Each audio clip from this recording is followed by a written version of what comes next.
Thank you again to the people of Hawaii, especially those of you on the front line, our doctors, nurses, healthcare workers, and first responders.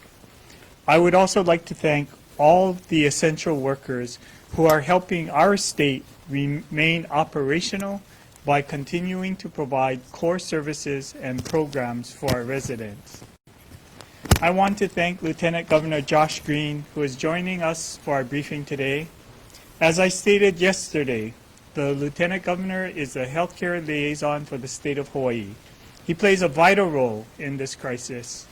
Today, the Lieutenant Governor will provide an update on his activities.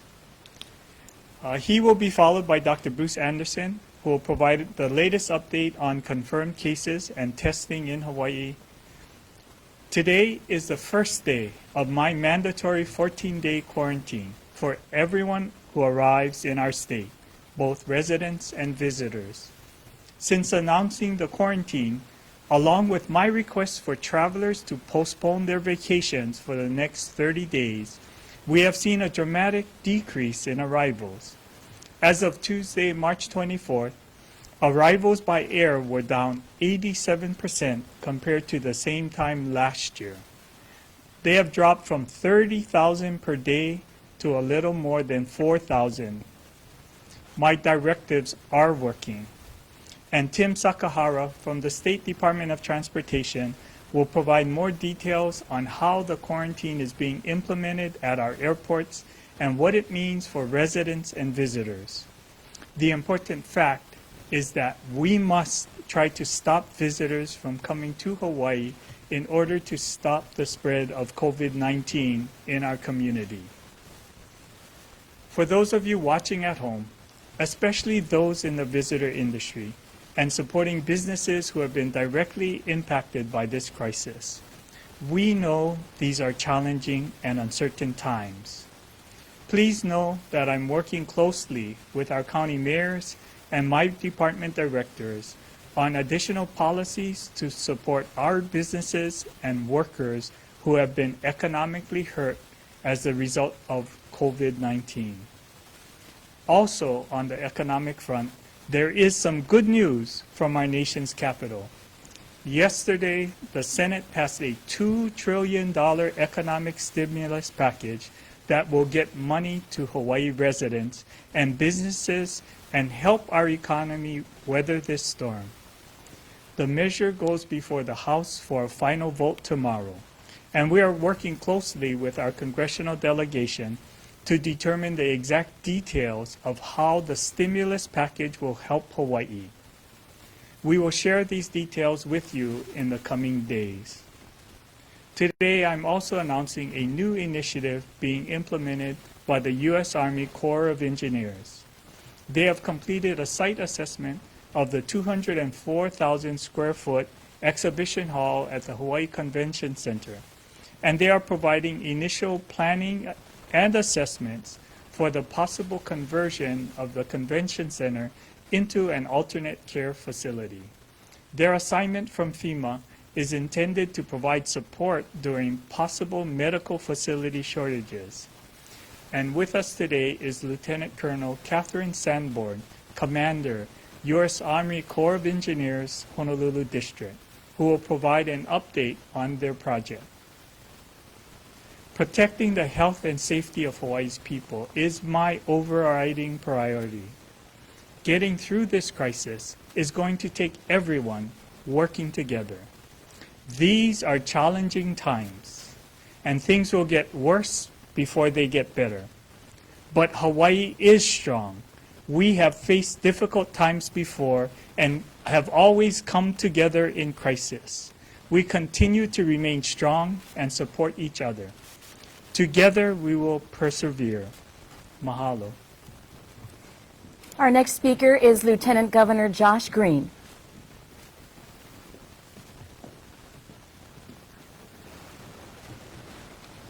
Aloha, everyone. First, let me say thank you, Governor. Thank you for including me and welcoming me. I so appreciate it. I also want to say to the people of Hawaii, we do owe our governor a sense of thanks for today because this is the first day, as he mentioned, of the home quarantine. That was a bold move by he and General Hara, and it is going to save lives. Absolutely going to save lives. The last 2 weeks, I've spent my time speaking with our healthcare community, going to all of our facilities that I can reach. I visited Wilcox Hospital on Kauai, where they have an exceptional setup and are very well prepared to take care of any cases that may come. Maui Memorial followed, Hilo Medical Center, Kona Hospital, Queens Medical Center. Everyone is putting into place an important process, so if we do get a surge, when we do get a surge of COVID-19 cases that require intensive care, they will be ready to save lives of our kapuna or anyone who is sick. Each island faces different challenges due to limited resources, healthcare provider shortages, which we're all aware of, and I'm incredibly impressed by everyone's effort from Department of Health, the practitioners themselves, hospitalists, all to mobilize and prepare for COVID-19. We pray that it will not happen, but we are prepared that it may or will happen, and we have to save lives. My healthcare priorities: weekly calls to make sure all of our healthcare system is together, partnership with the Healthcare Association of Hawaii to speak directly with our providers and all of their needs. Right now, our biggest concern, or I should say among our biggest concerns, is having enough ventilators to make sure people can breathe if they get the severe disease of COVID-19, and enough PPE, that's personal protective equipment, so that no one gets sick as we take care of people. If you're a healthcare provider, a doctor, a nurse, or a PA, we're establishing a central location for you to share your concerns, updates, and procedures with us through a Facebook page, the Hawaii Health Corps group, that will provide extra volunteers, and we're in full partnership so everyone has the same information. We created a COVID-19 task force that meets twice a week to share best practices and recommendations. We scoured the country for supplies. We've gone to the rest of the United States. We know that we need PPE and ventilators, as does everyone, and I'm going to get into those numbers very briefly in a moment. The Healthcare Association, in coordination with General Hara, are continuously assessing our orders and needs.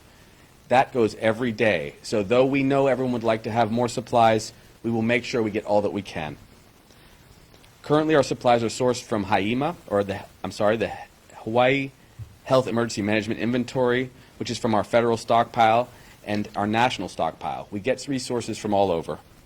Much of each inventory has been distributed to healthcare providers already, but we do continue to receive orders. Our next one, I'm told, will be 3:30, so just a few days. We need it constantly because we're very worried about people.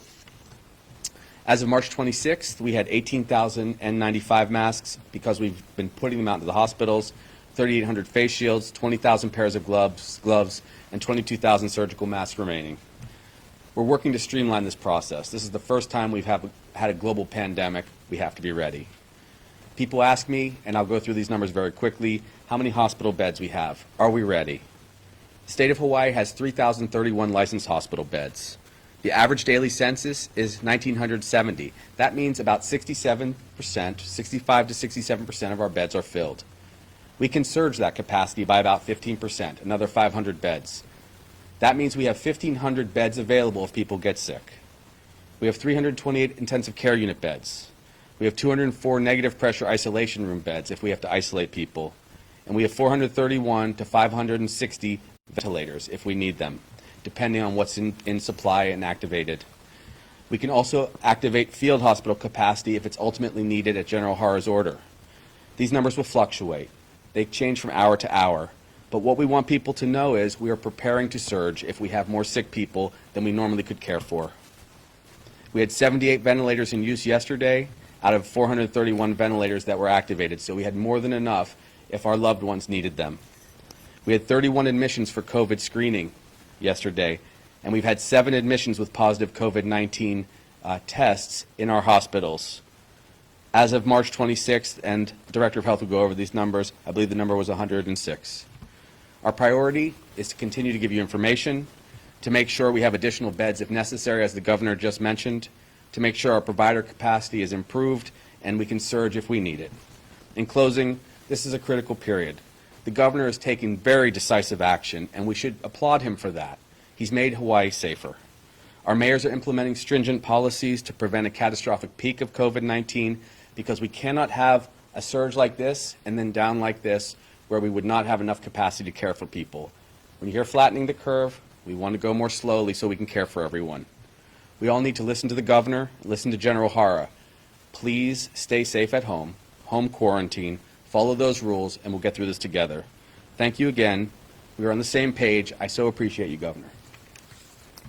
Thank you, Lieutenant Governor. Our next speaker is Bruce Anderson, Director of the Department of Health.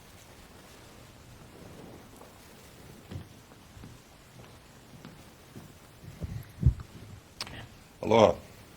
Since I reported 6 cases yesterday, we've had a total of 11 cases of COVID-19 reported over the last 24 hours.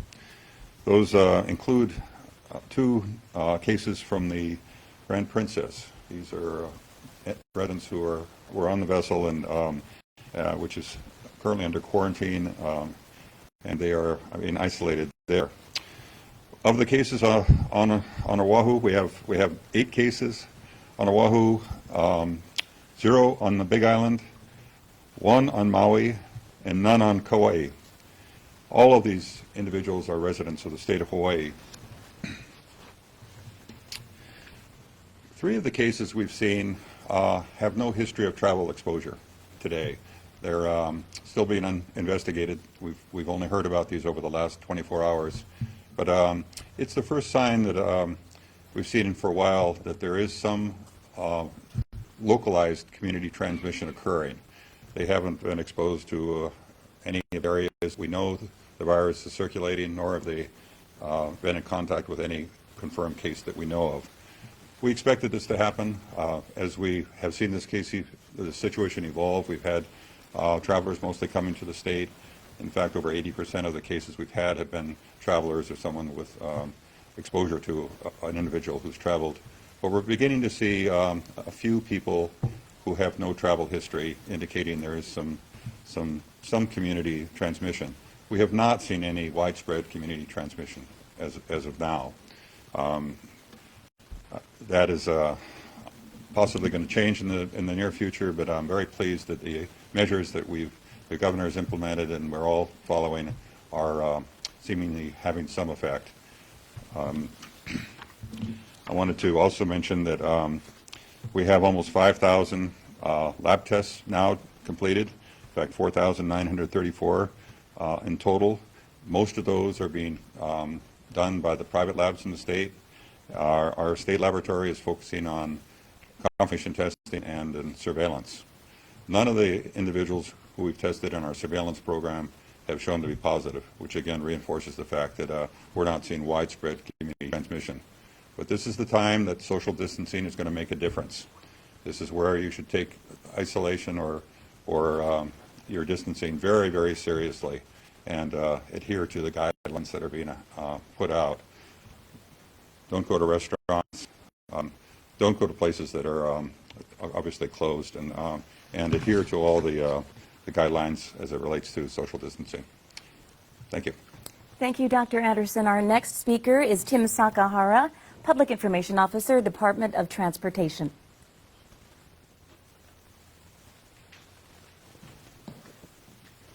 Aloha, everyone. Thank you, Governor, Lieutenant Governor, and mahalo to everyone out in the community as well. Today is the first day of the 14-day self-quarantine order for arriving passengers into Hawaii. Now, for some perspective, this has never been done in the state of Hawaii, and it's also never been done by any state in the country, having a mandatory 14-day quarantine period for anybody who's arriving into the state. So with that being said, the process is actually going very well. First, I'd like to talk a little bit about the process itself. The passengers on domestic and international flights will fill out their agricultural declaration form. Now, normally, they would hand that to the flight crew prior to boarding. But now, in this case, they're going to keep that with them. They're going to deplane or get off the plane, and then they're going to be met by a representative. That representative is going to take their form and then confirm it with their ID to make sure it matches up so that the name and address match up. Then they will be given some information to take with them. It's the order for self-quarantining on one side and then information on the other side on what to do should they become symptomatic in the next 14 days while they are in their self-quarantine period. Now, residents will complete their quarantine at their home, and visitors will be quarantined at their hotel or their place of lodging. Now, the forms themselves that they gave to the representative will then immediately after the flight ends and all passengers have been processed, will be taken to a room inside the airport. They'll be scanned and processed and then sent to the Hawaii Convention Center. From there, representatives with the Hawaii Tourism Authority will then process, call the hotel where the visitors are staying to give them a heads up and notice that they do have quarantined passengers that are going to be on their way to that hotel. Now from there, random phone calls can be made to the hotel to ensure that that person is in fact in that hotel room and to verify that they are in fact quarantined. All right, so now I would like to talk a little bit about the passengers. I actually just came from the Daniel K. Inouye International Airport, and I could say that the passenger counts for today have dropped drastically.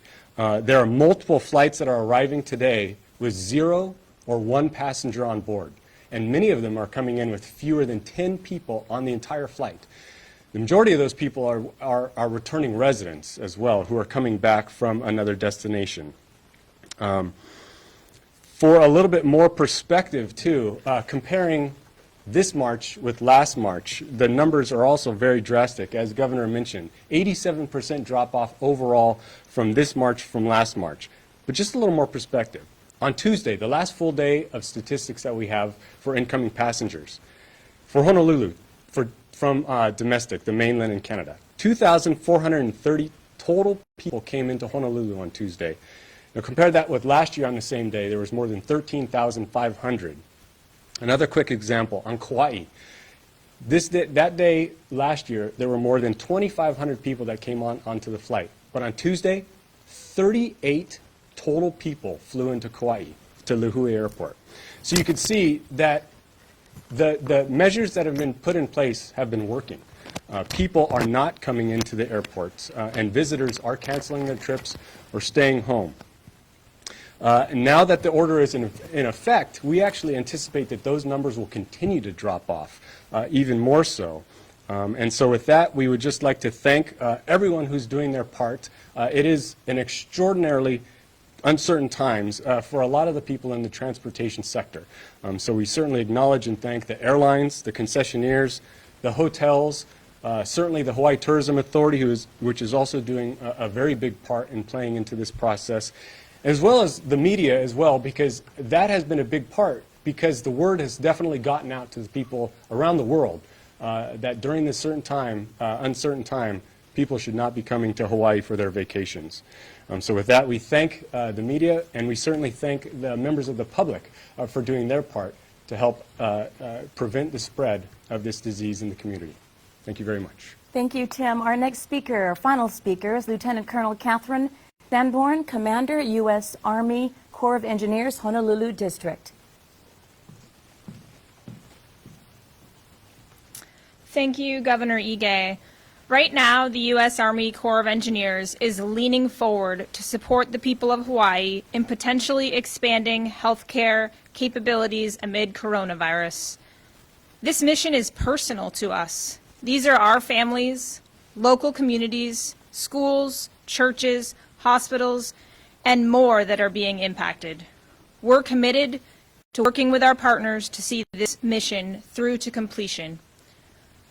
We're moving forward with a FEMA mission to look at buildings in Hawaii that could be quickly converted to alternate care facilities.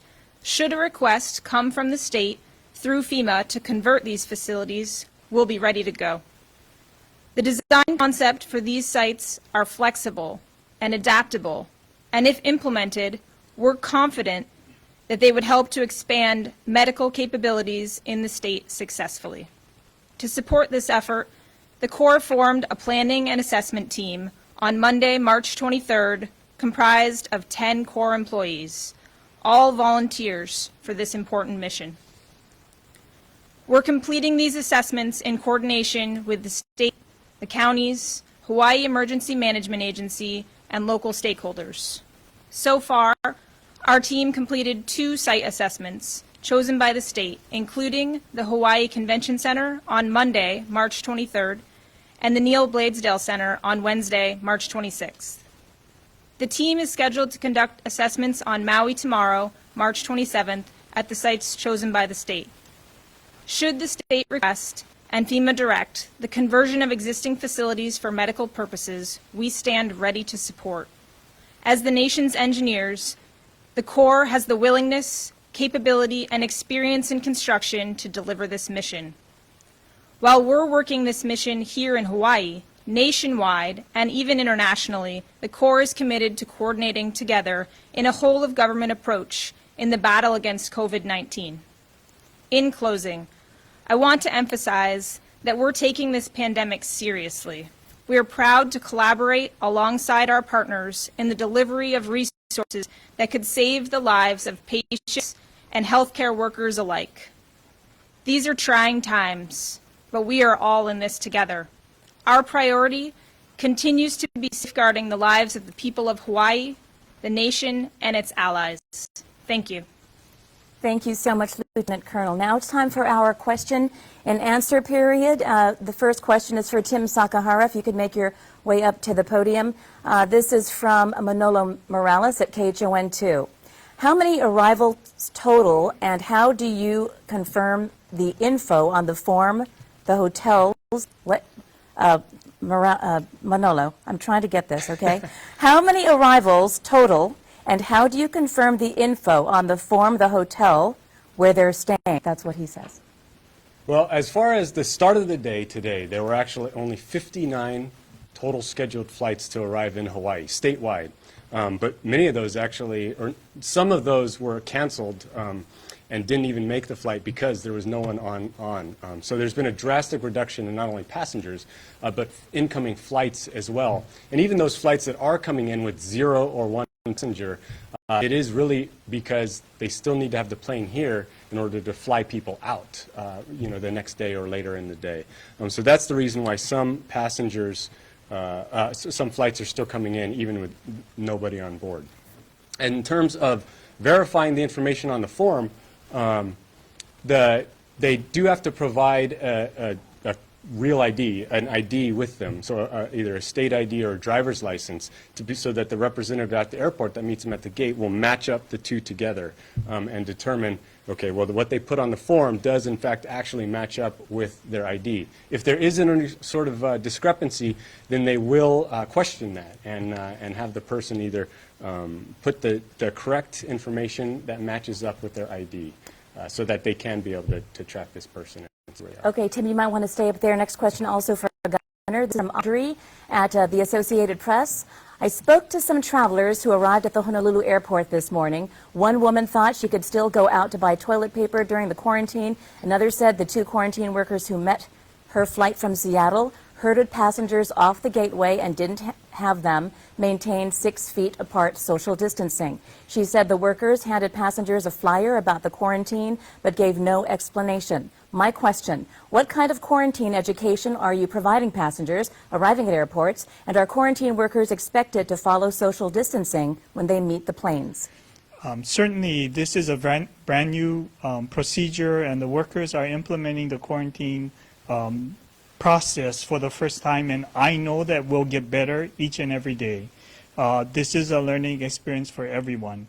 The information that we're provided informs them of what the obligation is during quarantine, that they are not allowed to leave their rooms, whether it's in the hotel or at home, for any reason, and that if they violate the quarantine, that they are subject to a fine of up to $5,000 or 1 year in prison or both. So all of that information is provided. We will inform the quarantine team at the airport that they should provide some information and instructions to the arriving visitors. Okay, Tim Gunner, please stay there. This is from Chelsea Davis, Hawaii News Now. Are passengers requiring quarantine still allowed to take taxis, public transportation, or rideshare to their designated quarantine locations? Yes, they are responsible for the cost of the quarantine, so they're responsible for the hotel costs. They are responsible for transportation from the airport to the quarantine site. The procedure will have people calling to verify that they actually made it to the quarantine site. Again, they are informed that a violation of quarantine would be subject to a $5,000, up to a $5,000 fine and or 1 year in prison. Tim, do you have anything to add to that? No, and that is true. Yeah, everything the governor said is accurate. And yes, it is up to the passenger to provide their own either transportation to their place of lodging or to their home. Okay. Thank you very much. Our next question, Governor. Is the governor going to do any Facebook Live updates? Oh, I'm sorry, this is wrong. Okay. This is from Kristen Concilio, Star Advertiser. This is for Bruce Anderson, Department of Health. Can you tell us where the localized transmission is?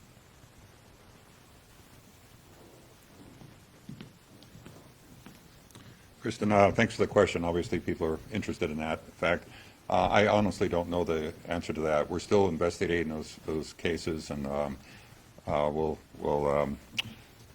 look into that. Again, the cases that we've looked at today are here on Oʻahu, where most of the cases have occurred, on Maui, and not on Hawaii or Kauai. So by elimination, you can determine it's probably on Oʻahu or on Maui. But I'll look into that. I must also add that these are the first cases recently that we've had where we haven't been able to find a source of the infection. They haven't had a travel history or a contact. There are a number of unknown cases that we've had even before this where we haven't found any clear evidence of travel or exposure to a traveler, but that's not to say it hasn't happening before this. I don't think this should be alarming or surprising to individuals that we're seeing some localized transmission between people that we haven't been able to clearly identify. Obviously, as you go through your day, you run into people that may have been traveling, may not have been traveling, and you may not even know it. So I would put as much stock in that as I would in keeping your social distancing. Assume that you have COVID-19, that everyone else does. That's probably the safe way to approach life here, and that would be a prudent way to handle the social distancing issue. Thank you. Bruce, you might want to stay there. This is from Lenny Gill at Civil Beat. Why is it that the DOH is not publishing the private and state test count totals online anymore?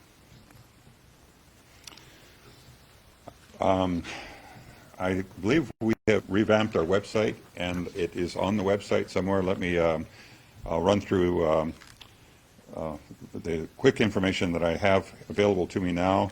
The total number of tests performed to date is 5,034. Our state laboratory division has completed 387 of those tests. Many of those were part of the surveillance program we have. We now have 4 other laboratories that are doing testing. We have CLH that's done the vast majority of the tests. Sorry, they've done 3,632, DLS 1,011. Quest actually has contracted for separate testing for 4 of those individuals. And Clinical Laboratory has, on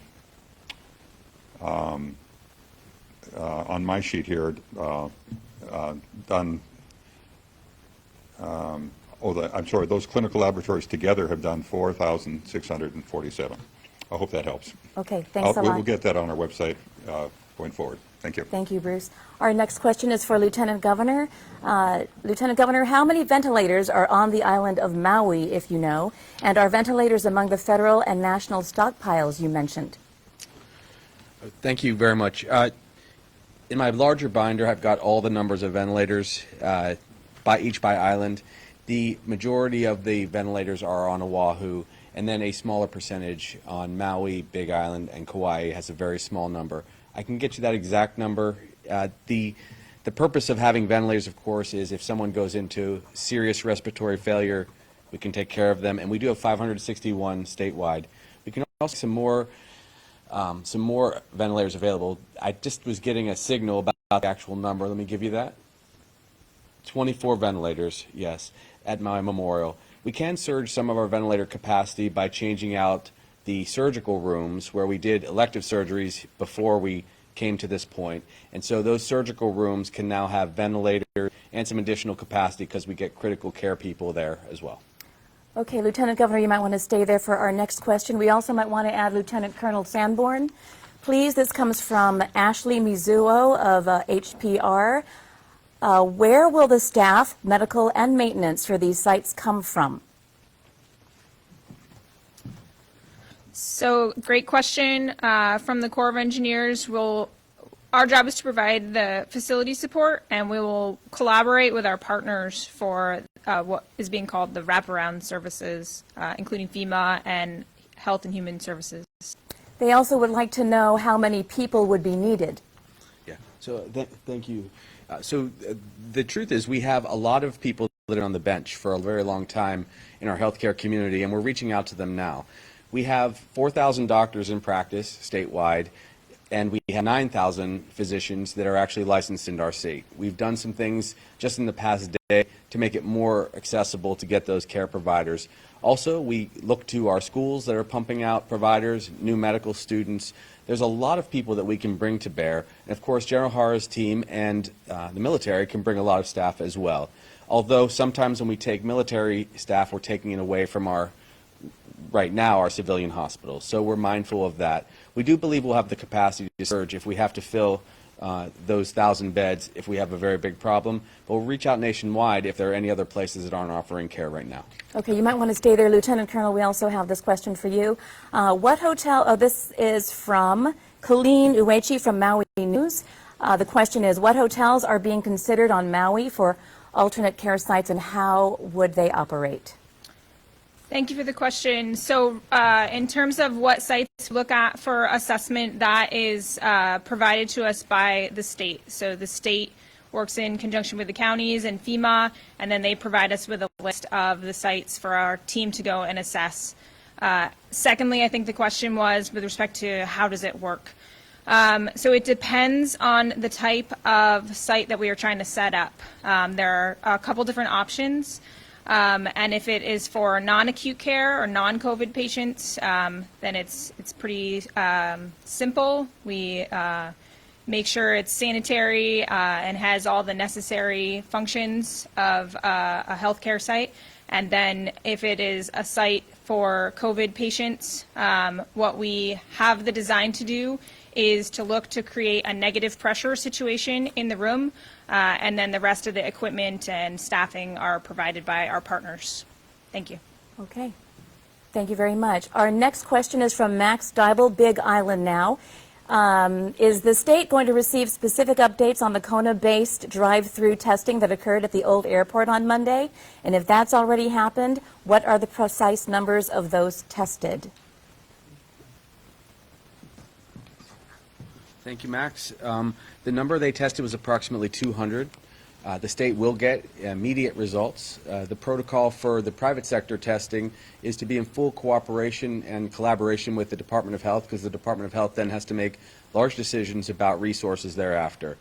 There will likely be some private testing that continues to go on, but it's meant to go on very carefully so that we always have enough reserve of tests for critically ill patients and also for our providers that are in the front lines, mostly first responders, medics, paramedics, physicians, nurses, so that they can stay well while we take care of the 1.3 million people here in Hawaii. We will have some additional testing information, and we will try to always put it on the website for people.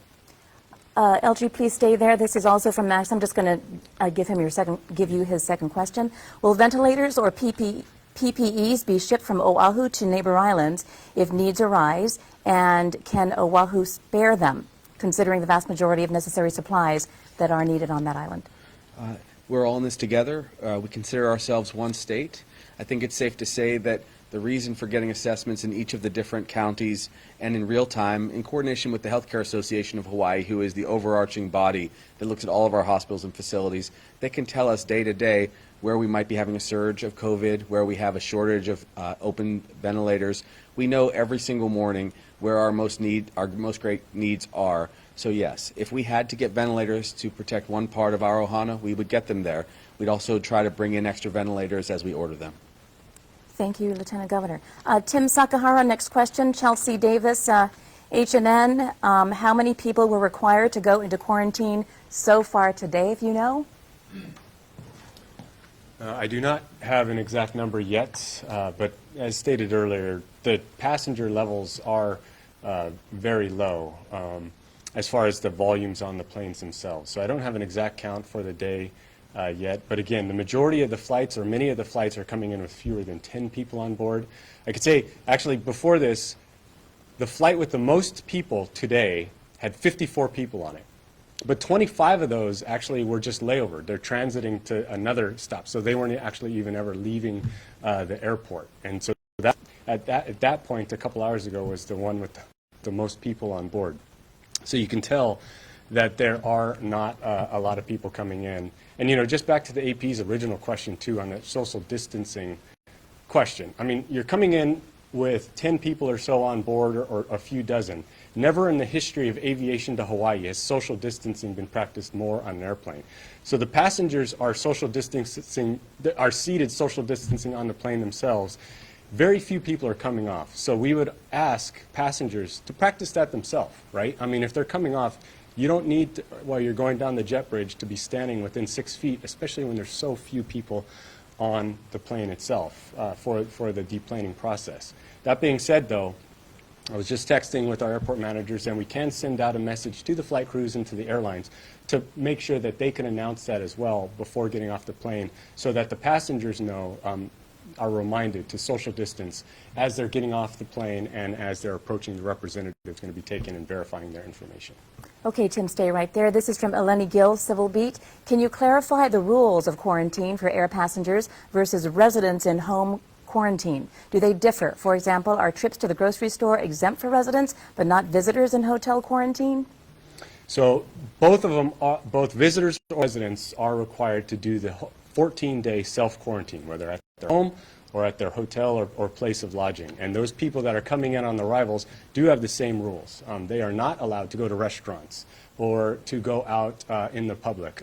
The only exception would be is if there is a medical emergency, or if they are seeking a medical appointment, and those types of informations. I don't know if General Hara might want to speak to more of that, or the governor. Yeah. Thanks, Governor.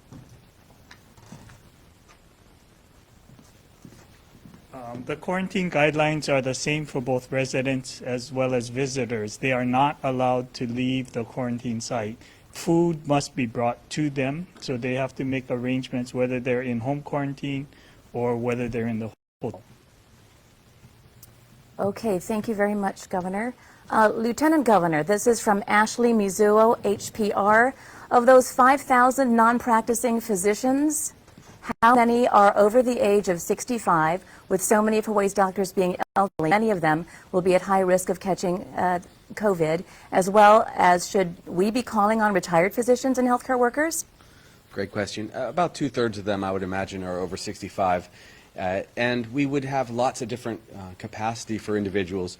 For one thing, we're expanding telehealth, which will be very helpful to support our healthcare system, which then would free up a lot of the individuals that are otherwise in the clinics to go and provide some of that care. So we'd be very prudent about that. Dr. Anderson made that good point to me a couple weeks ago, that we should be careful about that. It's going to be a balance, of course. We only bring people off the bench when we have great need, but we do welcome support from all of our healthcare community. Okay, thank you, Lieutenant Governor. Governor, what enforcement teeth does the quarantine order have? This is from Kristen Concilio, Star Advertiser. The implementation of the quarantine order is by the counties working in support of the police departments in every single county.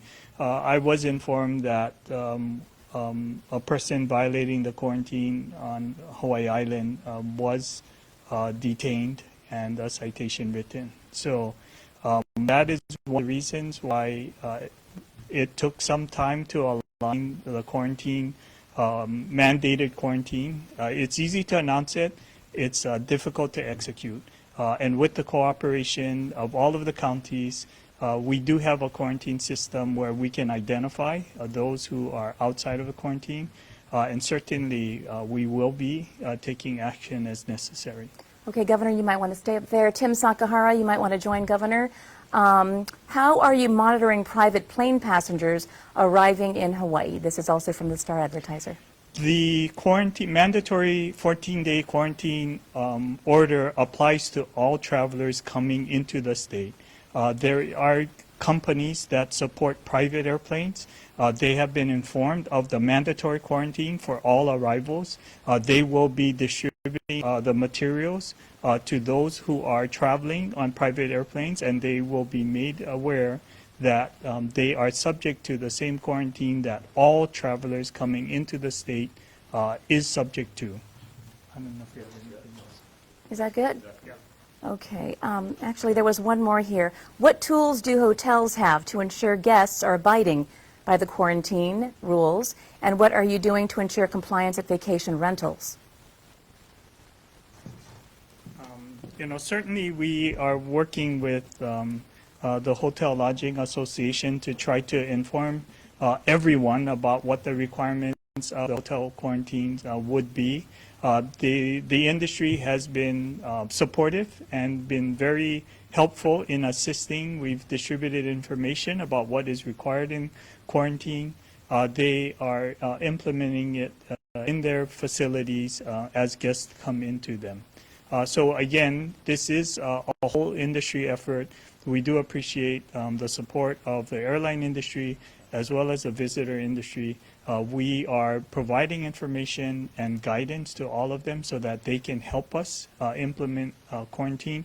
We know that this may be the new future of the visitor industry. We have to understand that in this era of infectious diseases, we need to be able to identify when people enter the state, be able to keep track of them and manage that situation going forward. Thank you so much, Governor. Dr. Anderson, the next question is for you from Rick Kwan, KITV4. If someone tests positive, how far back do you go to see what contacts he or she may have exposed to the virus? We assume the incubation period is 14 days. So when someone is symptomatic, we would be concerned about anyone who is exposed to that individual during that period of time and for the next 14 days. Those are the contacts that we would be most concerned about. In our investigations, we typically would quarantine any close contacts, and of course their activities would be restricted whether or not they develop symptoms. And of course, if they do develop symptoms, they're advised to go see a physician who very likely would order a test, given that they have been in contact with someone who is a confirmed case. I hope that answers the question. Okay, Bruce, you might want to stay there. I'm just going to have Lenny Gill ask her question because you're there. Of the 106 cases to date, how many have been minors and how many older than 60, if you know? I do know that. Out of the 106 cases we have, 104 are adults, that is individuals over 18 years of age. Only 2 individuals under 18 have been identified so far, which is not inconsistent with what they're finding nationally. Most of the illness, and we're looking mostly at serious illness, has been associated with adults, and particularly older adults, seniors. Okay, thank you very much, Dr. Anderson. Next question is for Tim. This is from Manola Morales at KHON. Alaska Air passengers said people aren't allowed off the plane if they are not residents. Is that policy? No. Visitors are still allowed, but they would have to abide by the 14-day quarantine period. So yeah, I mean, residents and visitors are still allowed. They just have to abide by the quarantine period. Thank you very much, Tim. Lieutenant Colonel Sanborn, this is also from Manolo. At what point will these alternative sites start getting converted if things get worse? How long will it take, and how much money will it take to convert? First, to move from the assessment to actual construction of the sites, we'll have to get the mission from FEMA and then direction from the state. Secondly, in terms of how long, it depends on the site, and it depends on how we intend to use the site. So whether it's non-acute patients or whether it's COVID patients, so depends on the use of it. And then third, in terms of cost, it also depends with, again, how the site is to be used, as well as the size of the site. Thank you. Thank you very much.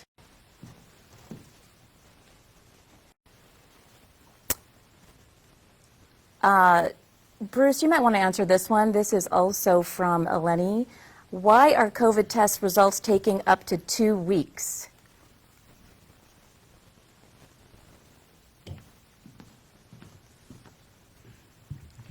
Private laboratories are now sending many of their samples to the mainland. They're being slammed on the mainland with the requirements for testing across the country. Normally those tests would take only 3 to 5 days, which includes the time it takes to get the sample there. The 2 private laboratories in town that are doing those tests now are planning to start up local testing, which should speed up the process considerably. In fact, I think they're looking at a 24-hour turnaround for the tests going forward. Our state laboratories division can process the sample within hours. It takes some time to get to the lab, but we can pretty much count on same-day testing if we can get the samples before about 11 o'clock in the morning. So I expect the mainland laboratories are going to take longer and have been delayed in getting results out because they've simply had so many tests being required of them. We're looking at thousands of tests, not hundreds, thousands, and possibly in some cases tens of thousands of tests being required of some of the major labs. Okay, Bruce, you might want to stay there. This is from Ashley Mizuo, HPR. When will we get more information about demographics of those infected, how severe their symptoms are, what parts of the island they live in, age, gender breakdowns, how long infection is lasting, things like that? We're beginning to break down the data now in terms of getting a lot of the factors, risk factors clearly identified.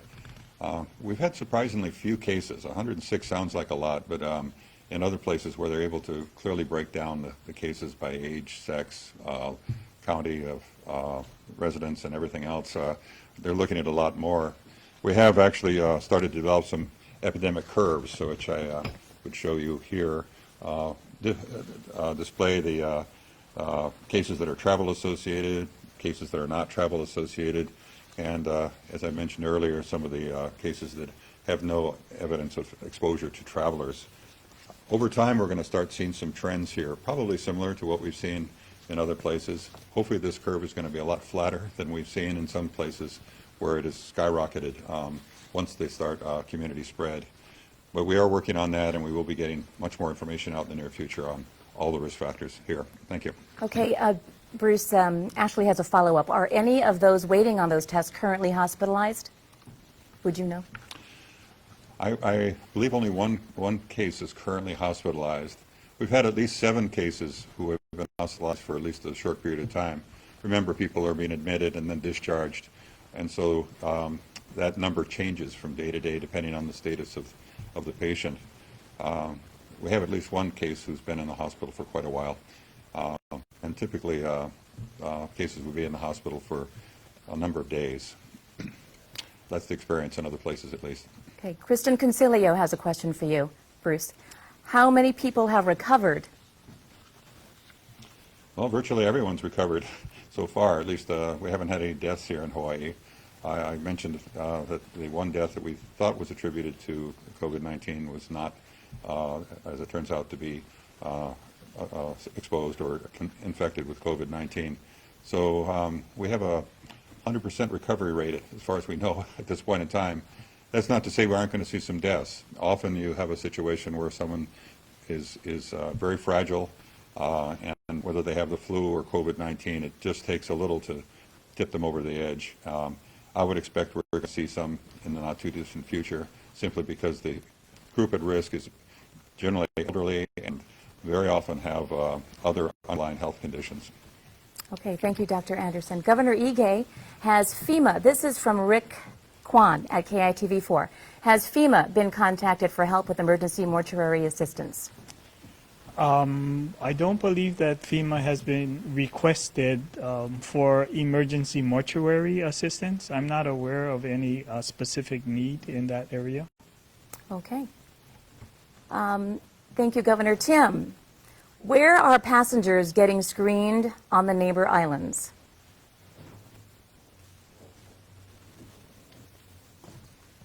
So the neighbor island ports are following the same process. The representative will meet them at the gate as they get off the plane. Okay, very good. Oh, one more from Dr. Anderson. Sorry, you have to come back up. This is also from Ashley. Reporters, if you can hear me, send in your questions. We're going to wrap up very soon. Dr. Anderson, how many of those waiting to get their test results back for COVID-19 are hospitalized? That was her question. I couldn't answer that question accurately. If the state laboratory has done the test, again, we have a turnaround time of less than a day, so I doubt if any of those individuals who are seriously ill would be included in this. Generally, if a physician is requiring a test of someone who's severely ill and COVID-19 inspected, our state laboratory would do the test for someone in that high-risk group. The private labs are doing testing for physicians regularly, and it could very well be that some of those individuals are in the hospital. Okay. Thank you very much, Dr. Anderson. Governor Ige, if you would like to make some closing remarks. Just wanted to really thank the people of Hawaii for their commitment. The stay-at-home, work-at-home policy is so important. The next 2 weeks is very critical in this fight against COVID-19. It really is about flattening the curve to assure that our healthcare facilities do not get overrun so that we can ensure that each and every one in our community can receive the care that they need. All of us have been committed, and I'm really proud to see the compliance with everyone doing their part. It really is about social distancing. It's about allowing all of us to be respectful of each other. As Dr. Anderson had said, the best advice is to treat yourself as being COVID positive and ensuring that you keep distance from your loved ones so that you don't infect them. If all of us can do that in the next 2 weeks, we will definitely bend the curve to ensure that we can handle COVID-19 coming into this community. I really want to thank everyone for your commitment and dedication to our community. I am proud that we here in the islands always come together in a crisis to help each other, and I do know that working together, we will beat COVID-19. Mahalo.